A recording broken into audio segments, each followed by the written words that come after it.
Pembahasan UN Fisika 2019. Sebelum dilanjutkan, bantu subscribe dulu channel ini dan aktifkan loncengnya.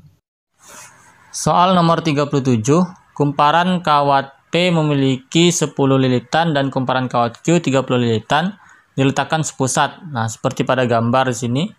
Kumparan P berjari-jari 5 cm dan kumparan Q 20 cm. Kuat arus yang mengalir pada kumparan Q 20 ampere. Resultan kuat medan magnet di pusat lingkaran bernilai 0. Berapakah kuat arus yang mengalir di kawat P? Jadi pertanyaannya adalah menghitung kuat arus pada kawat P. Nah, catatannya di sini adalah resultan kuat medan magnetnya di pusat lingkaran ini bernilai 0.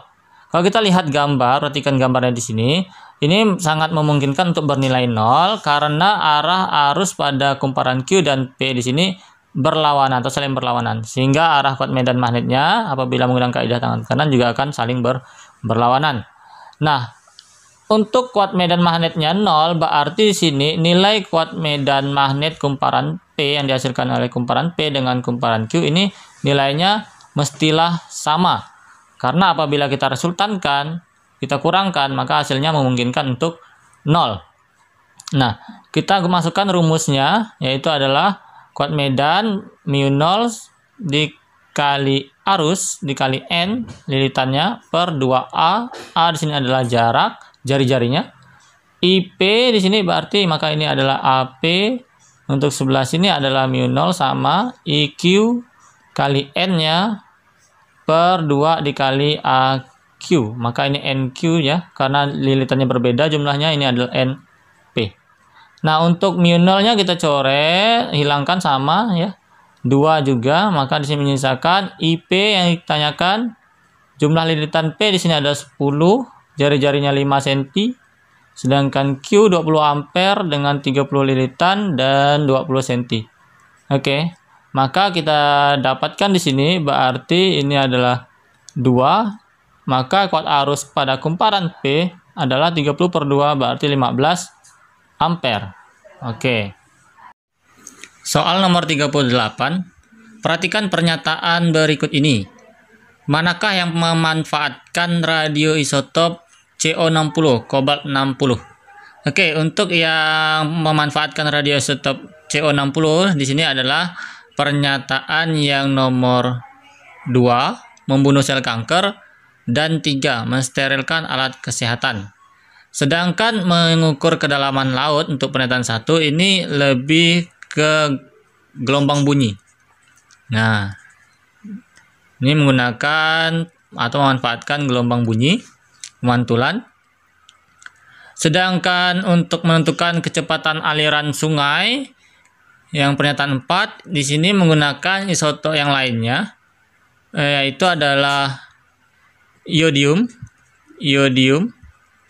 atau I131 dan natrium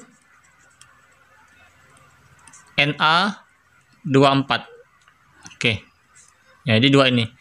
Jadi untuk jawaban soal nomor 38 di sini adalah 2 dan 3, membunuh sel kanker dan mensterilkan alat kesehatan. Jadi jawabannya adalah C.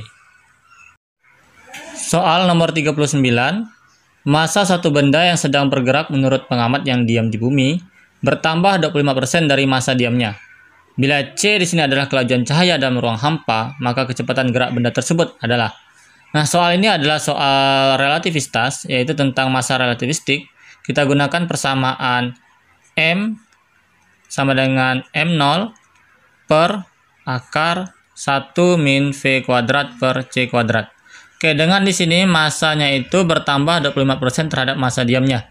Jika massa diamnya di sini adalah kita anggap 1 bagian, maka M-nya di sini berarti 1 plus 25% berarti 0,25, berarti menjadi 1,25. Nah, kita masukkan ke dalam persamaan ini. Yang dihitung adalah V-nya ya. Berarti menjadi 1,25 sama dengan 1 per akar 1 min V kuadrat per C kuadrat. Berarti di sini menjadi akar 1 min V kuadrat per C kuadrat sama dengan 1 per 1,25. Nah, kuadratnya kita akarnya kita hilangkan, kita kuadratkan, maka menjadi 1 min V kuadrat per C kuadrat Di sini kita jadikan dalam bentuk pecahan, kita bagi dengan 0,25 menjadi 4/5. Kemudian ini menjadi kuadrat, karena di sisi ini sudah kita kuadratkan, akarnya hilang, maka sisi ini menjadi kuadrat. Berarti di sini adalah, kita lanjutkan di sini, 1 min V kuadrat per C kuadrat sama dengan 16/25.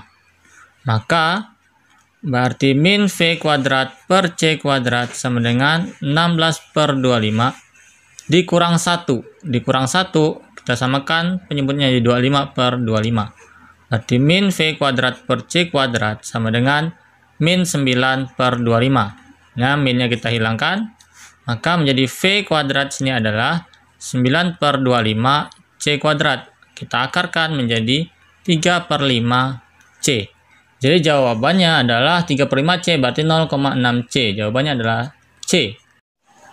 Soal yang terakhir, 40. Berikut ini grafik hubungan antara daya tiap satuan luas P per A terhadap panjang gelombang lambda yang dipancarkan oleh suatu benda hitam pada suhu T yang berbeda-beda.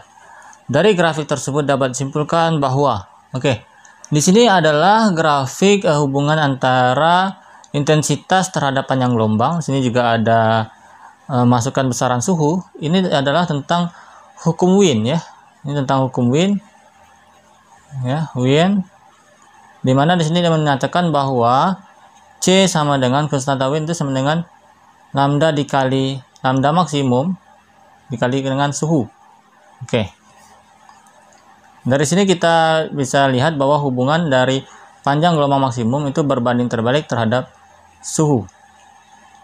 Nah, kalau berbanding terbalik itu kan artinya kalau suhunya tinggi berarti panjang gelombang maksimumnya itu bernilai kecil. Ya. Tanpa mengetahui hubungan dari hukum Wien ini, kita juga bisa mengerjakan soal ini. Karena dari grafik ini juga terlihat jelas bahwa di sini kita lihat lambda maksimum yang pertama, kalau kita lihat grafik kan misalkan ini 0, maka kalau ke kanan itu kan berarti nilainya semakin besar. Maka ini adalah lambda maksimum satunya, ini berarti lambda maksimum 2, maka ini adalah lambda maksimum 3. Berarti kalau kita lihat urutannya di sini, maka dapat kita tuliskan di sini berarti lambda maksimum 3 nilainya lebih kecil dari lambda maksimum yang 2 dan lebih kecil dari lambda maksimum yang 1 ya. Jelas ya di sini ya. Nah, kita lihat suhunya. Ternyata yang T3, suhu yang 3 ini nilainya 6000, T2 lebih kecil yaitu 5000, T1 lebih kecil lagi 4000. Berarti sini kebalikan, T3-nya lebih besar dari T2, lebih besar dari T1. Nah, sini juga sudah kelihatan jelas bahwa panjang gelombang maksimum berbanding terbalik dengan suhu. Nah, ini sesuai dengan ini hukum Wien tadi. Jadi tanpa atau lupa dengan hukum Wien pun kita bisa menjawab soal ini. Maka pernyataan yang tepat di sini yaitu pernyataan yang B, karena di sini menyatakan panjang gelombang maksimum yang dipancarkan cenderung turun, berarti kecil nilainya saat suhunya naik, gitu ya. Saat lambdanya bernilai kecil, nilainya turun, maka di situ suhunya malah tinggi. Jadi jawabannya adalah opsi B, gitu ya. Jika video ini dinilai bermanfaat, klik like dan bagikan agar manfaat ini bisa diteruskan.